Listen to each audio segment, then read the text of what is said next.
لگ جاسی تواڈی داد تو کہ تھوڑے ٹائم وچ کس طرح سن دے ہو علی دے قدمے قبولیت ہے علی عبادت دی جان بندا ہے جی سبحان اللہ اے شعر سنن واسطے کلام سنن واسطے بڑا لمبا ٹائم چاہیے لیکن بس ایکو شعر سیدزادے دے حکم دی تعمیل علی دے قدمے قبولیت ہے بھائی آخری بندے تک میں تانوں نہیں ویکھ رہا اللہ رسول تانوں ویکھ رہے ہیں کوشش کرنی علی دے بوئے تو خیرات پننی ہے علی دے قدمے قبولیت ہے قبلہ علی عبادت دی جان بندا ہے علی زمانے دی زیب و زینت علی شرافت دی شان بندا ہے جی سبحان اللہ بھائی مہربانی جی مہربانی علی دے قدمے قبولیت ہے علی عبادت دی جان بندا ہے علی زمانے دی زیب و زینت علی شرافت دی شان بندا ہے ارے علی دا ویری خدا دا دشمن شیطان بندا ہے علی جے سمٹے تبے دا نقطہ علی جے کھلرے قرآن بندا ہے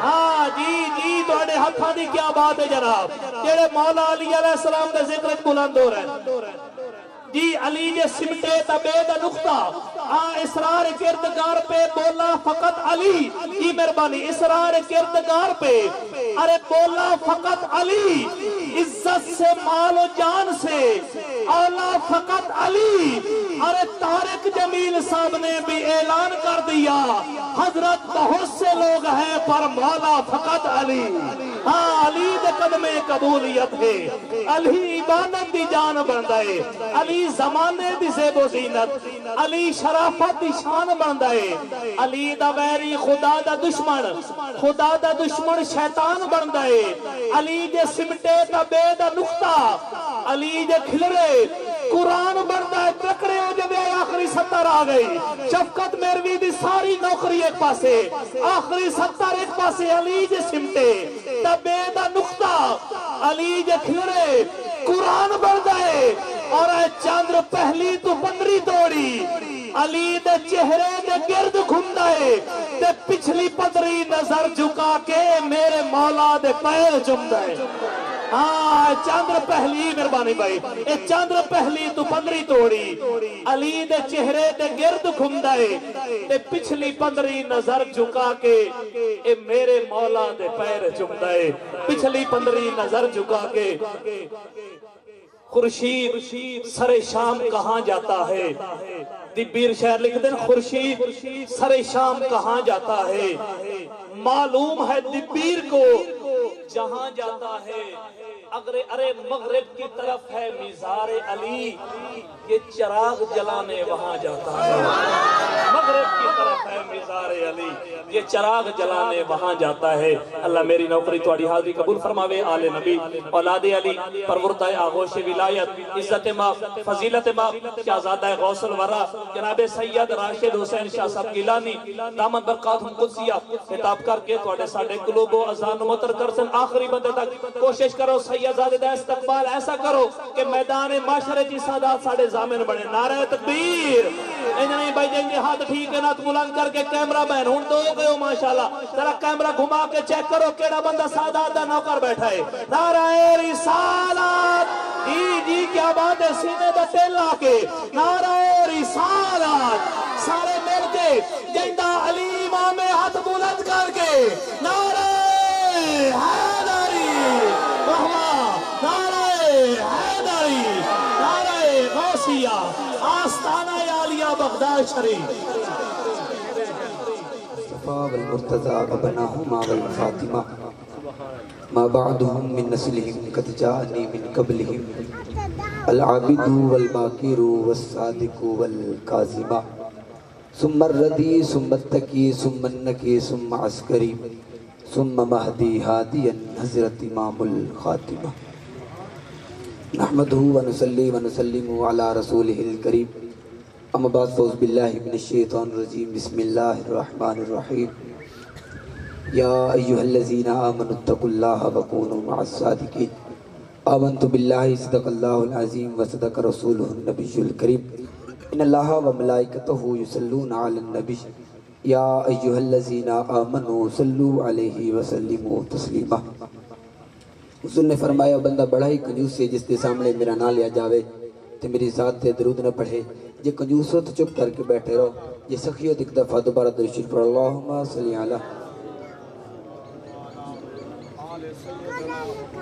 عزیزان محترم آپ لوگوں نے پتہ ہے میری ایک عادت اور فطرت یہ بڑی ہوئی ہے جتنے بھی لوگوں نال گلنا باتاں کرن دا موقع ملے لوگوں نال گفتگو کرن دا موقع ملے انہاں لوگاں دا ذوق دیکھنے واسطے میں 3 شعر پڑھنا اور ان 3 شعراں تے میں لوگاں دے ذوق دا پتہ چل جاندا ہے عزیزان محترم سب سے پہلا شعر کہتا ہے کہ الہی میں تیری حمد و ثنا کر رہا ہوں الہی میں تیری حمد و ثنا کر رہا ہوں اور درے پنج تن پہ صدا کر رہا ہوں میری لاج رکھنا اے رب محمد کیونکہ تیرے نام سے ابتدا کر رہا ہوں محترم دوسرا شعر کہتا ہے کہ ہر ابتدا سے پہلے ہر انتہا کے بعد ذات نبی بلند ہے ذات خدا کے بعد اور دنیا میں جتنے لوگ ہیں احترام کے لائق سبھی کو مانتا ہوں مگر مصطفیٰ کے بعد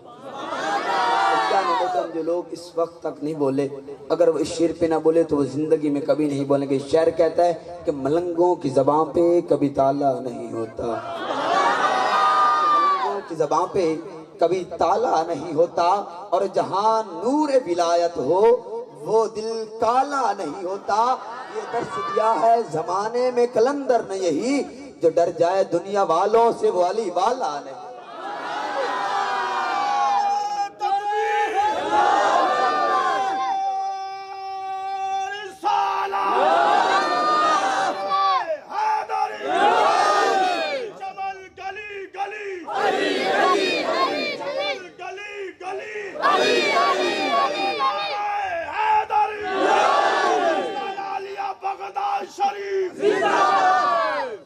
حمد کی بات میری نہایتی وجب القدر وجب الاحترام بزرگوں اور عزیز بھائیوں اللہ تبارک و تعالی جل جلالہ و امن والہ و عظم شانہ و تم برہانہ کی حمد و ثنا پیارے آقا امام الانبیاء سید الانبیاء کریم الانبیاء منبع انوار مخزن اسرات حسنین کے نانا زہرا کے بابا اور کعبے کا کعبہ جناب حضرت محمد مصطفیٰ صلی اللہ علیہ وآلہ وسلم دی بارگاہ دے اندر ہدیہ درود و سلام عرض کرن تو بعد لوگوں کے خالق کی کائنات میں بندے نے چیز کو حق سچ بیان کرنے دی توفیق عطا فرماوے اور آپ سارے لوگوں نے اس تے عمل کرنے دی توفیق عطا فرماوے اور خالق کی کائنات آپ لوگوں دا چل کے آنا اپنی بارگاہ دے اندر قبول فرماوے عزیزان محترم خالق کی کائنات نے اپنی لا رہے مبرہ منزہ عظیم کتاب قرآن مقدس اندر ارشاد فرمایا یا ایھا الذین آمنوا اتقوا اللہ وکونوا مع الصادقین جن لوگوں نے قرآن خوب سے لگا او تا بول لینا سبحان اللہ عزیزان محترم آیات مقدسہ کے اندر ایک لفظ ہے آمنو اس لفظ کے 4 ہی لفظ ہیں اور ہر ایک لفظ اپنی اپنی بات پر دلالت کر رہا ہے عزیزان محترم لفظ پہلا الف اس بات پر دلالت کر رہا ہے کہ خالق کے کائنات کی وحدانیت کو مانو عزیزان محترم لفظ پہلا الف ہے الف اس بات پر دلالت کر رہا ہے کہ خالق کے کائنات کی وحدانیت کو مانو عزیزان محترم آگے لفظ ہے میم میم اس بات پر دلالت کر رہا ہے کہ محمد مصطفیٰ کی رسالت کو مانو محترم آگے لفظ ہے نون نون اس بات پر دلالت کر رہا ہے کہ تمام نبیوں کو مانو عزیزان محترم 3 لفظوں نے اپنی اپنی بات پر دلالت کر دی آخری لفظ رہ گیا واو واو اس بات پر دلالت کر رہا ہے کہ تمام ولیوں کو مانو محترم خالق کے کائنات نے اپنی لا رائب کتاب کے اندر ارشاد فرمایا یا ایھا الذین آمنوا اتقوا اللہ وکونوا مع الصادقین اے ایمان والو اللہ سے ڈرو اور سچوں کے ساتھ ہو جاؤ مولا تجھ سے تو ڈرتے ہیں اور تجھ سے ڈرتے رہیں گے پر مولا یہ سچے لوگ کون ہیں جن کے ساتھ ہو جائیں تو خالق کے کائنات میں بندے سچے وہ لوگ ہیں جن کے قول کے اندر سچائی سچے وہ لوگ ہیں جن کی نگاہ کے اندر سچائی ہے سچے وہ لوگ ہیں جن کی گفتگو کے اندر سچائی ہے سچے وہ لوگ ہیں جن کو دیکھ کر خدا یاد آ جائے اور سچے وہ لوگ ہیں جن لوگوں نے اپنا تن من دن سب کچھ حضور سرور کائنات کی رسالت پر وقف کر دیا اور اپنے نفس کو مار کے اللہ اور اس کے رسول کو راضی کر لیا پھر خالق کے کائنات نے انہیں مقام اور مرتبہ یہ دیا میرے اعلیٰ جد جمجد کے اعلیٰ جد جمجد پیران پیر حضرت شیخ عبدالقادر جیلانی بنا داتا کاج بخش رحمت اللہ علیہ بنا کوئی خواجہ معین الدین چشتی بنا کوئی حضرت باہو سلطان بنا اور کوئی میرے اعلیٰ جد جمجد حضرت شاہ حبیب اللہ قادری بنا میرے اعلیٰ جد جمجد میرا موضوع سیرت میرے اعلیٰ جد جمجد کیا ہے کون میرے اعلیٰ جد جمجد میرے اعلیٰ جد جمجد ایک طریقت کی کتاب تھے جد امجد ایک شریعت کی کتاب تھے جس کے ورق اتنے حسین تھے، جو پڑھتا وہ پڑھتا ہی رہ جاتا، جو دیکھتا وہ دیکھتا ہی رہ جاتا، اور جو آپ کی صحبت میں بیٹھتا اس کا اٹھنے کے لیے دل ہی نہ کرتا۔ میرے اعلیٰ جد امجد اپنے وقت کے فقط پیر نہ تھے بلکہ بڑے بڑے پیر آپ کے در پہ آ کے فیض پا گئے، اور میرے اعلیٰ جد امجد اپنے دور کے فقط فقیر ہی نہ تھے بلکہ بڑے بڑے فقیر آپ کے در پہ آ کے فیض پا گئے۔ کون میرے اعلیٰ جد امجد؟ سوال اٹھتا ہے کون؟ حضرت شاہ حبیب اللہ قادری گیلانی۔ آپ کی سیرت کے حوالے سے آپ لوگوں کو بتاتا چلوں کہ میرے اعلیٰ جد امجد کون تھے۔ عزیزان محترم، بغداد شریف کے اندر، عراق کے بغداد کے اندر ایک قصبہ ہے جس کا نام حامیہ شریف ہے، اس کے اندر آپ پیدا ہوئے۔ آپ کے والد کریم کا نام پیر سید فتح اللہ قادری گیلانی تھے، جن کی شہرت کا چرچا دور دور تک پھیلا ہوا تھا۔ علم ولایت کے ہزاروں پیاسے آپ کے در پہ آتے اور فیض پا جاتے۔ عزیزان محترم، آپ کا بچپن کا عالم ہے، ٹائم بہت مختصر ہے، میں آپ کو مختصر سیرت سناتا ہوں۔ آپ کا بچپن کا عالم ہے، آپ گھر سے باہر نکلے تو آپ نے دیکھا اونٹنیاں جا رہی ہیں۔ آپ کا بچپن کا عالم ہے، آپ ڈر گئے کہ یہ کون سی ایسی چیز ہے جو اتنی بڑی بڑی ہے، تو آپ نے ایک چھڑی اٹھائی اور ایک اونٹنی کو ماری۔ اونٹنی کو چھڑی مارنی ہی تھی کہ وہ مر گئی۔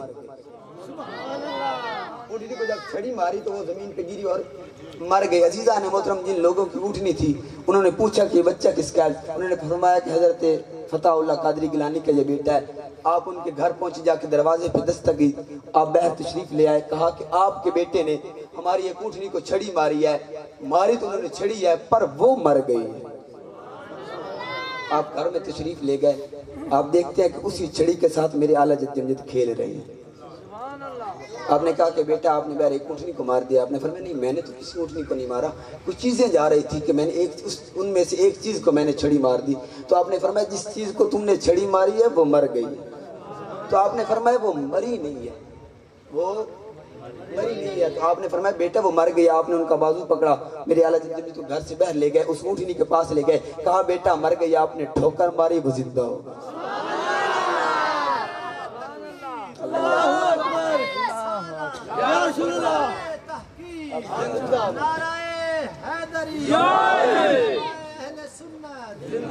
آستان عالیہ بغداد شریف زندہ باد، آستان عالیہ بغداد شریف زندہ باد، پیر سید راشد صاحب گیلانی زندہ باد، پیر اخلاق حسین گیلانی زندہ باد۔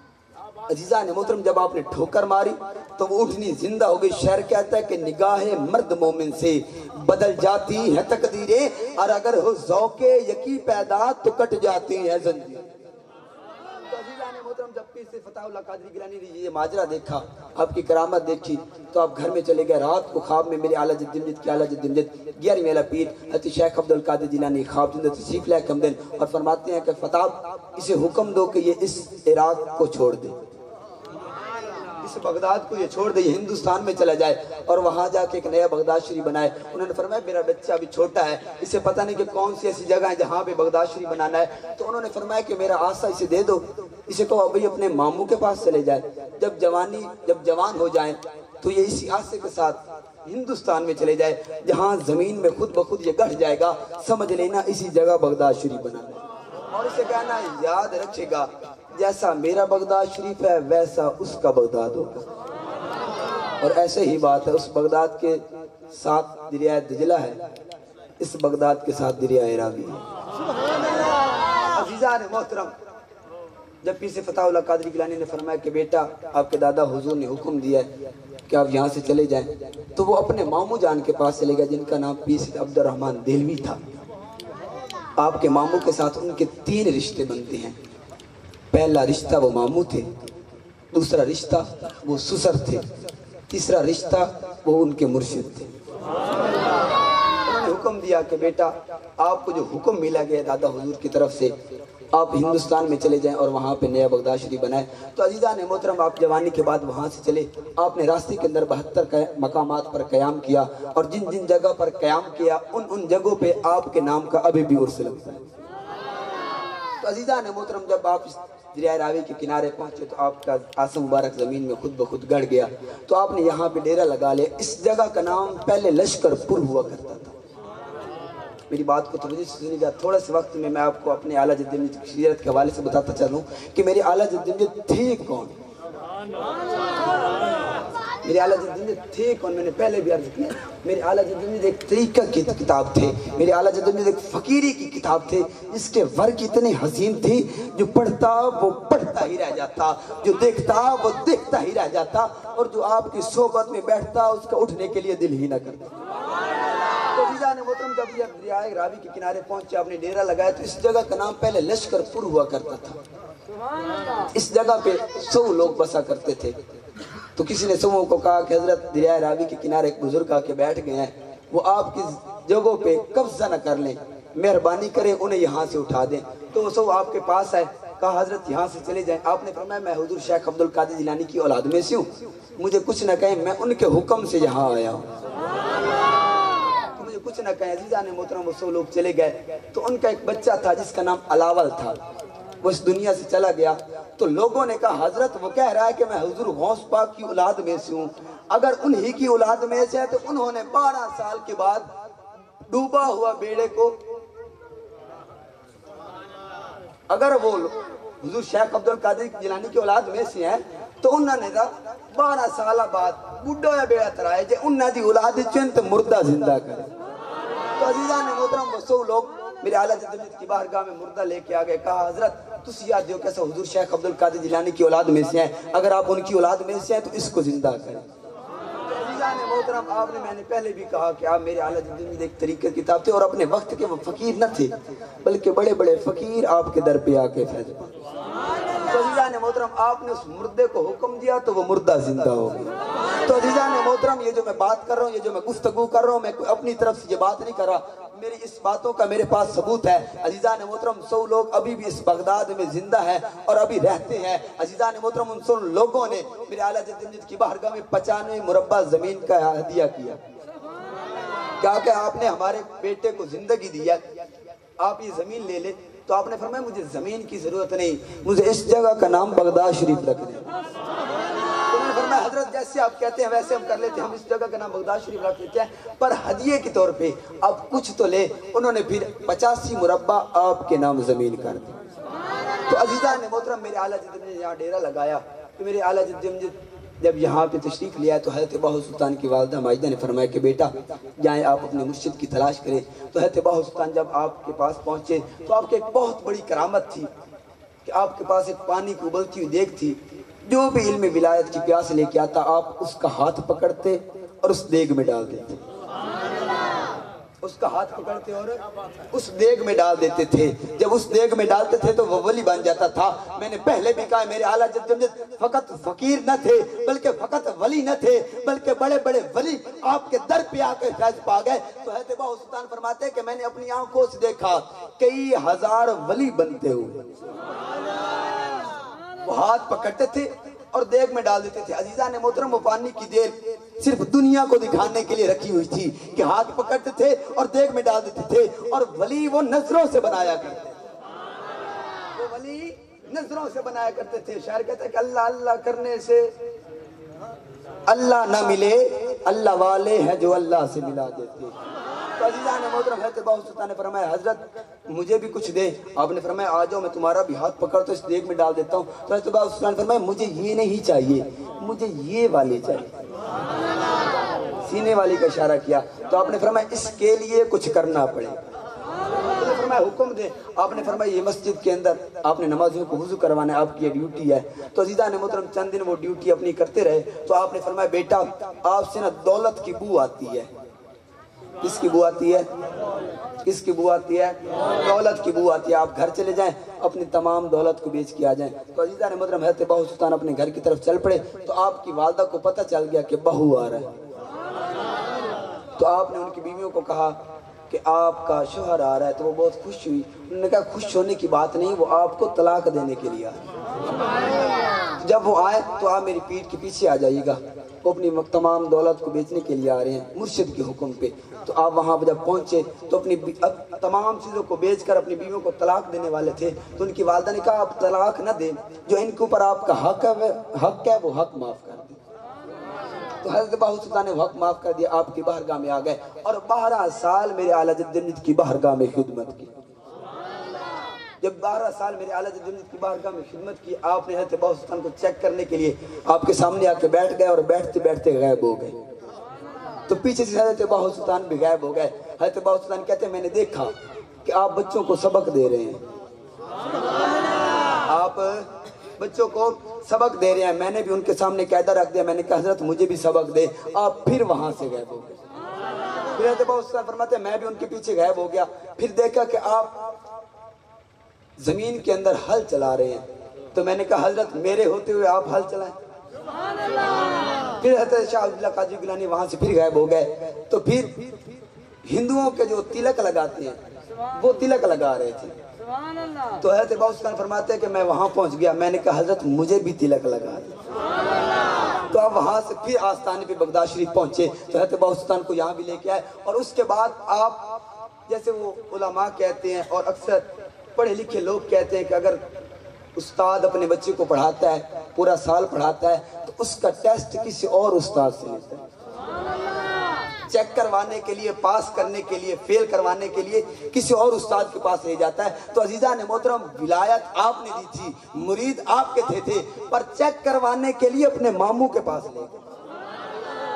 آپ اپنے ماموں کے پاس لے گئے حضرت عبدالرحمن دہلوی کے پاس، انہیں کہا حضرت یہ میرا ایک مرید ہے، چیک کیجئے۔ جب آپ نے نظر کی تو حضرت باہو سلطان بھی ہوش ہو گئے۔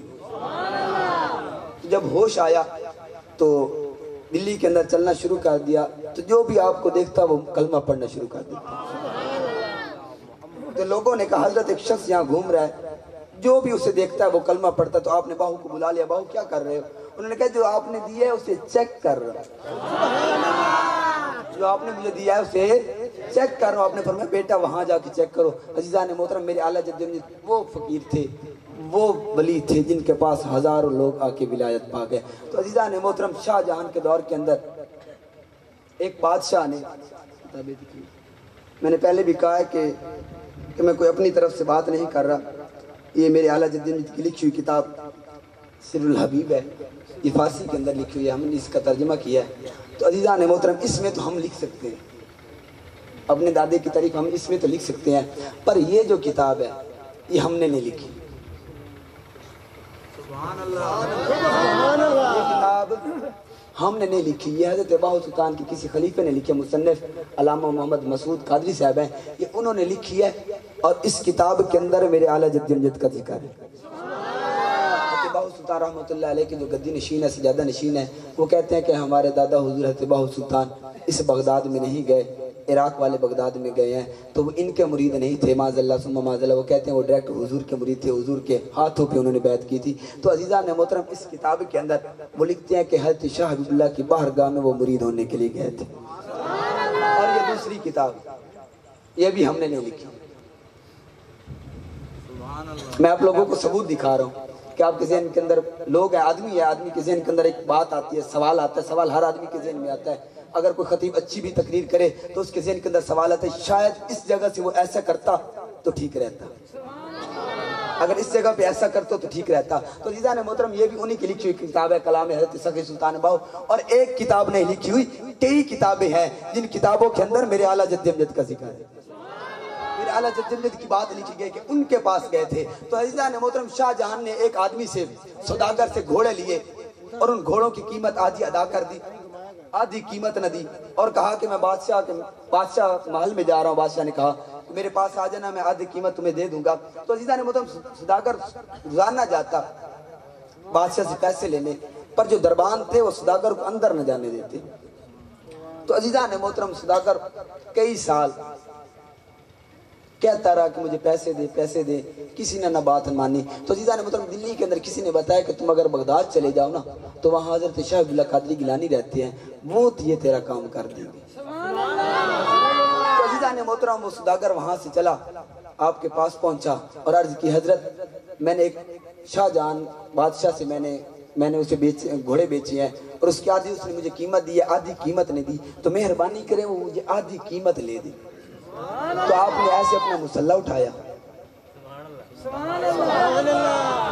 آپ نے ایسا اپنا مسلح اٹھایا اور اس بادشاہ کا تخت کو اٹھا کے اپنے سامنے رکھ دیا۔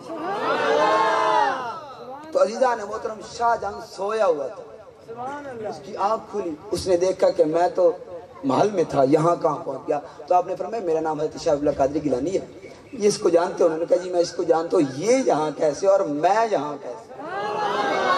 آپ نے فرمایا یہ شخص تمہاری شکایت لے کے آیا ہے، اس وجہ سے تمہیں یہاں بلایا گیا ہے۔ انہوں نے کہا جی اس کی کیا شکایت ہے؟ اس سوداگر نے کہا تو نے میرے آدھے پیسے دینے تھے گھوڑوں کے، وہ پیسے دو۔ تو عزیزان محترم بادشاہ نے کہا کہ یہ میرے پاس تو کبھی آیا ہی نہیں پیسے مانگنے۔ تو اس بادشاہ نے جب یہ بات کی، سوداگر نے کہا میں روزانہ آتا تھا پر تیرے دربان مجھے اندر نہ آنے دیتے، تو اب مجھے پیسے دے۔ تو شاہ جان نے کہا حضرت آپ اگر حکم دیں تو میں جب واپس پہنچوں گا تو اسے پیسے ادا کر دوں گا۔ تو آپ نے ایسے اس کا تخت کو پکڑنے لگے تو اس نے ہاتھ باندھ کے عرض کی حضرت مجھے بہت دن لگے یہاں تک آتے ہوئے، اگر مہربانی کریں تو مجھے ایسے اٹیچ کر کے ساتھ بھیج دیں، اگر میں وہاں پہنچ گیا اتنے دن سفر کر کے کہیں بادشاہ پھر نہ بھول جائے تو مہربانی کریں مجھے اسی کے ساتھ بھیجے۔ تو آپ نے بھی اسی کا ہاتھ اس بادشاہ کے ہاتھ میں پکڑا دیا اور ایسے اسے اس کا تخت اٹھایا اور اس مسلح کے نیچے رکھ دیا۔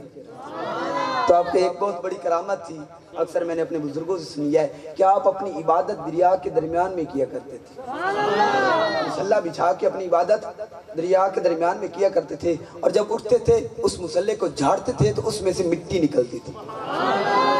تو عزیزان محترم میرے اعلیٰ جد وہ با کمال ہستی ہیں جن کے پاس حضرت باہو سلطان نے 12 سال خدمت کی اور اس کے بعد جا کے فیض حاصل ہوا، اور حضرت سلطان عبدالحکیم جو کہ آپ کے دھوبی تھے، آپ کے کپڑے دھویا کرتے تھے، وہ بھی آپ کے در پہ آ کے فیض حاصل کر گئے۔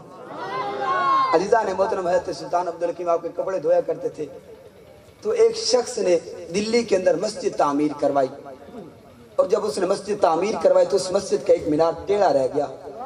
تو عزیزان محترم ان لوگوں نے کہا کہ اگر ہم اس مسجد کے مینار کو شہید کرنا ہے تو بڑا خرچ ہوگا، عرض یہ ہے کہ ہم بادشاہ کے پاس جاتے ہیں، بادشاہ کو کہتے ہیں کچھ چند پیسے دے، ان پیسوں کے ساتھ ہم اس مینار کو شہید کر کے دوبارہ بنائیں۔ جب شاہ جان کے پاس پہنچے تو شاہ جان نے کہا حضرت آپ ایسا خرچہ نہ کریں، ایک آدمی بتاتا ہوں، اس آدمی کے پاس چلے جائیں جو میرا تخت کو اٹھا سکتا ہے، جو میرے تخت کو محل سے لے کے دریائے راوی پہ اٹھا سکتا ہے تو آپ کا مسجد کا مینار بھی سیدھا کر سکتا ہے۔ تو آپ وہاں چلے جائیں۔ عزیزان محترم وہ لوگ وہاں سے چل پڑے، جب دریائے راوی کے کنارے پہنچے تو جس بکری کا آپ دودھ پیا کرتے تھے اس بکری کی لات ٹوٹی ہوئی تھی، اسے جوڑ رہے تھے۔ تو ان لوگوں نے دل کے اندر یہ بات سوچی کہ جس ولی کو لات نہیں بن دی پئی،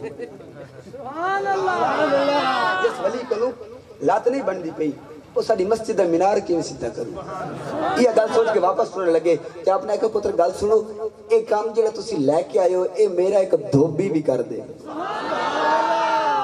جو کام آپ لے کے آئے ہیں یہ کام میرا دھوبی بھی جو کپڑے دھوتا ہے وہ بھی کر دے۔ تو عزیزان محترم آپ نے ان لوگوں کو بلایا، میرے اعلیٰ جد فرماتے ہیں کہ میں نے انہیں کہا کہ آپ چلے جائیں سلطان عبدالحکیم کے پاس، انہیں کہا کہ میرے کپڑوں کو نچوڑے اور اس مسجد کا نام لے، میں جانوں میرا جانے کا۔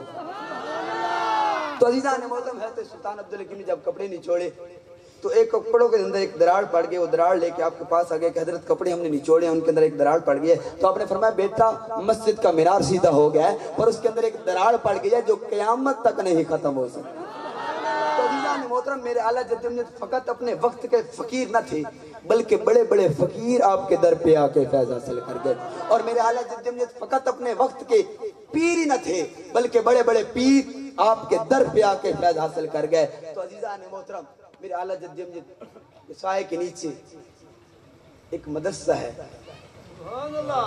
اگر آپ لوگوں کو پتہ ہے کہ اس مدرسے میں ہم بیٹھے تو کہہ دیجئے سبحان اللہ۔ تو عزیزان محترم اس مدرسے کو میرے والد کریم فرماتے ہیں یہ بوٹا ہم نے لگایا ہے، یہ بوٹا ہم نے لگایا، اس بوٹے کو پانی لگانا میرے مریدوں کا کام ہے۔ تو عزیزان محترم میرے چچا جان پیر سے حسن شاہ صاحب رحمۃ اللہ علیہ نے یہ بوٹا لگایا، اور اس بوٹے کی ذمہ داری آپ کے بعد میرے والد کریم نے اس کو اپنے سپرد کر لی۔ تو عزیزان محترم میرے والد کریم کو پھر خالق کی کائنات میں عزت کیا دی کہ اسی مدرسے کے اندر آپ کی مزار مبارک ہے، ہر وقت اللہ کا قرآن اس بچے پڑھ رہے ہیں۔ تو عزیزان محترم اس مدرسے کے اندر میرے والد کریم کی خواہش تھی کہ اس مدرسے کے اندر میرے مریدوں کے بچے یہاں آ کے پڑھیں اور دین حاصل کریں، اور انہیں پتہ چلے کہ دنیا صرف دنیا ہی رہ جانی ہے، جو دین واحد ایسی چیز ہے جو دنیا میں بھی کام آئے گی اور آخرت میں بھی کام آئے گی۔ تو عزیزان محترم اس مدرسے کے ساتھ آپ لوگوں نے تعاون کرنا ہے۔ یہ بچے چند کھڑے ہو رہے ہیں، عرض یہ ہے کہ آپ لوگ اس مدرسے کے ساتھ تعاون کریں اور اس مدرسے کے اندر اپنے بچوں کو دین پڑھائیں۔ اور فخر کی بات ہے جب بھی اپنے بچے کو آپ پڑھائیں گے جہاں بھی جائے گا آپ کے مرشد کا نام ہی روشن کرے گا۔ عزیزان محترم، چند بچے یہاں سے اٹھ رہے ہیں، ان کے ساتھ تعاون کرے، جتنا بھی ہو سکتا ہے، کوئی آدمی خالی نہ رہے، حسب توفیق جتنا بھی ہو سکتا ہے اس مدرسے کے ساتھ تعاون کرے۔ خالق کے کائنات آپ کا دیا ہوا اپنی بارگاہ کے اندر قبول فرمائے۔ فآخر دعواہم ان الحمدللہ رب العالمین۔